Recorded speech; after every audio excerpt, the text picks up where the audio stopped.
এক গ্রামে রফিক নামে এক যুবক থাকত। রফিক প্রতিদিনই বলতো, আমি একদিন ধনী হব। কিন্তু সমস্যা একটাই, সে শুধু বলতো, কাজ করত না। প্রতিদিন সকালে ঘুম থেকে উঠে সে বলতো, আজ না, কাল থেকে শুরু করব। একদিন গ্রামে এক বৃদ্ধ জ্ঞানী মানুষ এলেন। রফিক তাকে জিজ্ঞেস করল, চাচা, ধনী হতে চাইলে কি করতে হয়? বৃদ্ধ হেসে বললেন, 3টে কাজ করলেই শুরু হয় ধনী হবার পথ। 1. সময়ের দাম বুঝতে হবে। বৃদ্ধ বললেন, যে মানুষ সময় নষ্ট করে টাকা তাকে ঘৃণা করে। সেদিন থেকেই রফিক সকালবেলা ঘুম থেকে উঠে কাজে লাগল। 2. ছোট কাজকে ছোট ভাবা যাবে না।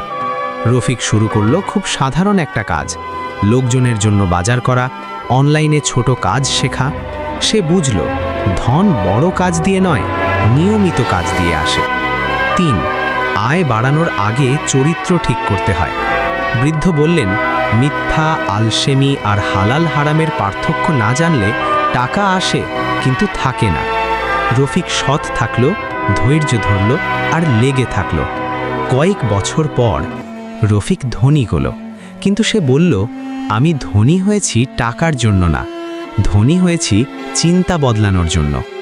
ধনী হতে চাইলে স্বপ্ন নয়, শৃঙ্খলা লাগবে, কথা নয়, কাজ লাগবে, আর লোভ নয়, ধৈর্য লাগবে। সবাইকে ধন্যবাদ। যদি গল্পটা ভালো লেগে থাকে, লাইক আর সাবস্ক্রাইব করতে ভুলো না। ঘন্টার ঘন্টা শেখার নতুন গল্প পেতে বেল আইকন টিপে রাখো। নিচে কমেন্টে বলো কোন গল্পটা শুনতে চাও, আমি পড়ে আনবো। দেখা হবে পরের গল্পে। আল্লাহ হাফিজ।